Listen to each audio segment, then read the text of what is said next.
हमने environmental chemistry chapter number 16 start किया हुआ था। तो उसमें हम बेसिकली डिस्कस कर रहे थे कि इन्वायरमेंट की कॉम्पोजिशन के बारे में, इन्वायरमेंट की डिफरेंट इफ़ेक्ट्स के बारे में, ह्यूमन बींग्स का उसके ऊपर क्या इम्पेक्ट होता है। तो इस वीडियो के अंदर बेसिकली हम डिस्कस करेंगे इन्वायरमेंटल पोल्यूटेंट के बारे में कि इन्वायरमेंटल पोल्यूटेंट क्या होते हैं। तो पोल्यूटेंट का वर्ड पहले भी आप लोग सुन चुके हैं कि ऐसे आपके पास सब्सटेंसेस या ऐसी स्पीशीज जो क्या करती हैं, इन्वायरमेंट को इफ़ेक्ट करती हैं, उसको ख़राब करती हैं। ऐसी सब्सटेंस को हम क्या नाम देते हैं, पोल्यूटेंट का नाम देते हैं।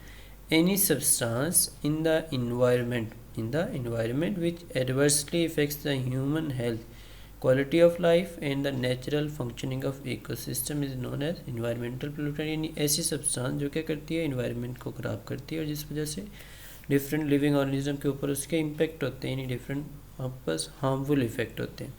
अब इससे क्या होता है, यानी ये इन्वायरमेंटल पोल्यूटेंट यानी आपस कैसे क्रिएट होते हैं, कैसे प्रोड्यूस होते हैं। और पोल्यूशन ऐसे ऐसे इंक्रीज क्यों कर रही है, उसकी सबसे बड़ी reason rapid growth in population, यानी ओवर पॉपुलेशन जिसको हम कहते हैं अर्बनाइजेशन, यानी शहरों की आबादी का ज़्यादा होना, इंडस्ट्रियलाइजेशन इंडस्ट्रीज़ का बनना, ट्रांसपोर्टेशन यानी जिसके अंदर बहुत ज़्यादा स्मोक रिलीज हो जाता है। ये सारे के सारे क्या करते हैं, इन्वायरमेंटल पोल्यूशन को क्रिएट कर देते हैं। Quantity of pollutants effecting the environment has increase rapidly in the last half century. यानी जो आपस अमाउंट ऑफ पोल्यूटेंट है या वैरायटी ऑफ पोल्यूटेंट है, ऑटोमेटिकली क्या कर रहे हैं, आपस लास्ट हाफ सेंचुरी के अंदर बहुत ज़्यादा इंक्रीज कर चुके हैं। अभी हम बात कर लेते हैं टाइप्स ऑफ पोल्यूशन। तो डिफरेंट टाइप्स ऑफ पोल्यूशन होती हैं, जैसे air pollution, water pollution, land pollution. ये हमारे पास डिफरेंट इसकी पोल्यूशन की टाइप्स हैं, और भी बहुत सारी टाइप्स होती हैं, लेकिन यहाँ पे हम कॉमन टाइप्स डिफाइन करेंगे। तो फर्स्ट वन हमारे पास है एयर पोल्यूशन। तो एयर पोल्यूशन को आप ऐसे ही डिफाइन करेंगे जैसे हमने पोल्यूटेंट को डिफाइन किया है कि एनी सब्सटेंस दैट कैन आपस क्या करती है, pollute atmosphere. The atmosphere is polluted when harmful substances यानी एंटर इन दैट आपस एटमॉस्फेयर। तो उस वजह से क्या होता है, ह्यूमन बींग यानी और बाकी जो लिविंग ऑर्गेनिज्म होते हैं उनकी लाइफ पे इम्पेक्ट होता है।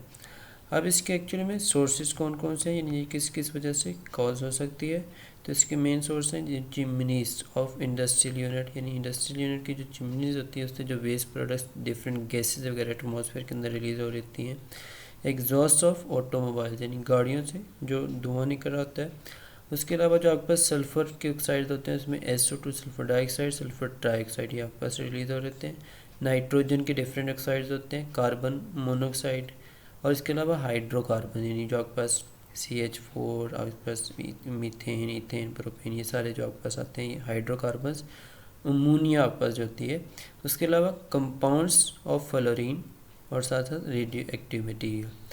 These waste products are called primary pollutant. यानी इन सब प्रोडक्ट्स को हम क्या कहते हैं, यानी पोल्यूटेंट्स को क्या कहते हैं, प्राइमरी पोल्यूटेंट। यानी ऐसे पोल्यूटेंट जो क्या करते हैं, डायरेक्टली एटमॉस्फेयर को जाके पोल्यूट करने की कैपेबिलिटी रखते हैं, उसको हम क्या कहते हैं, प्राइमरी पोल्यूटेंट्स। अब ऐसे पोल्यूटेंट जो एटमॉस्फेयर के अंदर ही डिफरेंट पोल्यूटेंट के कॉम्बिनेशन से प्रोड्यूस होंगे उसको हम क्या नाम देंगे, सेकेंडरी पोल्यूटेंट। यानी ऐसे सब्सटेंसेस जो पहले तो पोल्यूटेंट नहीं थी लेकिन बाद में उनकी जब नई प्रोडक्ट बनी है तो वो क्या आ गई है, उन्होंने पोल्यूशन की कैपेबिलिटी इनके अंदर आ गई है, तो उसको हम क्या कहते हैं, सेकेंडरी पोल्यूटेंट। तो दो तरह के पोल्यूटेंट होंगे, प्राइमरी एंड सेकेंडरी पोल्यूटेंट। तो सेकेंडरी पोल्यूटेंट के अंदर जो एग्जांपल है H2SO4 वगैरह, HNO3 वगैरह, तो ये सारी PAN परऑक्सी एसिटाइल नाइट्राइल वगैरह, तो ये सारी सेकेंडरी पोल्यूटेंट की एग्जाम्पल आती है। तो ये सेकेंडरी पोल्यूटेंट को आप देख सकते हैं, इसके example sulphuric acid, carbonic acid, hydrofluoric acid, पर ऑक्सी एसिटाइल नाइट्रेट जो होता है PN जिसको रिप्रेजेंट किया जाता है ओजोन। तो ये डिफरेंट हमारे पास क्या सेकेंडरी पोल्यूटेंट की एग्जांपल हैं। ये सारे के सारे आपके पास क्या होते हैं, आपके पास पोल्यूटेंट टॉक्सिक होते हैं, इन पॉइजनस होते हैं, और इनकी कंसंट्रेशन एटमॉस्फेयर के अंदर लाजमी कंट्रोल करनी चाहिए। अगर इसकी कंसंट्रेशन बहुत ज़्यादा इंक्रीज़ करती है तो इस वजह से इन्वायरमेंट के ऊपर बहुत ज़्यादा इफेक्ट होता है, यानी एटमॉस्फेयर यानी का टेम्परेचर वगैरह, इसके अलावा और रेन का इफेक्ट बहुत ज़्यादा हो सकता है, तो इसको हमें कंट्रोल करना लाजमी होता है। अब हम बात करते हैं सोर्सेज ऑफ पोल्यूशन। तो फर्स्ट वन हमारे पास जो हैं वो कार्बन के ऑक्साइड्स हैं। तो फर्स्ट आपके पास कार्बन मोनोऑक्साइड को हम यहाँ पे डिस्कस करेंगे। तो कार्बन मोनोऑक्साइड की प्रॉपर्टीज़ की हम बात कर लेते हैं। ये colourless, odourless and highly toxic gas होती है, और it is 3 times lighter then air, और ये वाटर के अंदर क्या होती है, सोलुबल होती है। अब जो कार्बन मोनोऑक्साइड है वो एटमॉस्फेयर के अंदर आती कहाँ से है, तो इसके दो तरह के सोर्सेज हो सकते हैं, एक नेचुरल सोर्स और एक ह्यूमन एक्टिविटीज़। नेचुरल सोर्स के अंदर क्या आ जाता है, volcanic eruption, natural gas emission, oxidation of methane. अब ह्यूमन एक्टिविटीज़ की भी हम बात कर लेते हैं कि ह्यूमन एक्टिविटीज़ से कार्बन मोनोऑक्साइड कैसे कैसे रिलीज़ होती है। फ्यूल बर्निंग जो होती है मोटर व्हीकल्स के अंदर, रेलवेज, एयरक्राफ्ट्स के अंदर, तो 75% जो कार्बन मोनोऑक्साइड होती है एटमॉस्फेयर के अंदर वो फ्यूल बर्निंग से ही रिलीज़ होती है। इस तरह फॉरेस्ट फायर्स होती हैं उनके अंदर जो आग वगैरह लग जाती है वहाँ से भी कार्बन मोनोऑक्साइड रिलीज़ होती है। इंडस्ट्रीज़ के अंदर से भी कार्बन मोनोऑक्साइड रिलीज़ हो सकती है। इंडस्ट्रीज़ के अंदर जो कंबशन होती है और डिसोसिएशन हो जाती है फिर कार्बन डाइऑक्साइड हाई टेम्परेचर पे कार्बन मोनोऑक्साइड के अंदर। अब इसके इफ़ेक्ट्स की हम बात कर लेते हैं कि ह्यूमन बींग्स के ऊपर कार्बन मोनोऑक्साइड के क्या इफ़ेक्ट्स होंगे। ये हाईली पॉइजनस गैस है, कॉजेज सफोकेशन। सफोकेशन में क्या होता है कि आपको सांस लेने में मुश्किल आना स्टार्ट हो जाती है।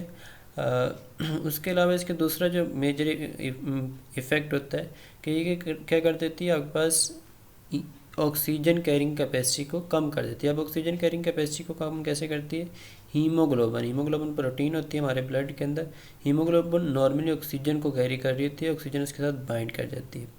लेकिन ये जब कार्बन मोनोऑक्साइड आती है तो कार्बन मोनोऑक्साइड हीमोग्लोबिन के साथ ज़्यादा स्ट्रांगली बाइंड करती है। जब ज़्यादा स्ट्रांगली बाइंड करेगी तो हीमोग्लोबिन ऑक्सीजन को कैरी नहीं कर पाएगी। जब ऑक्सीजन को कैरी नहीं कर पाएगी तो नॉर्मल रेस्पिरेशन का प्रोसेस नहीं होगा।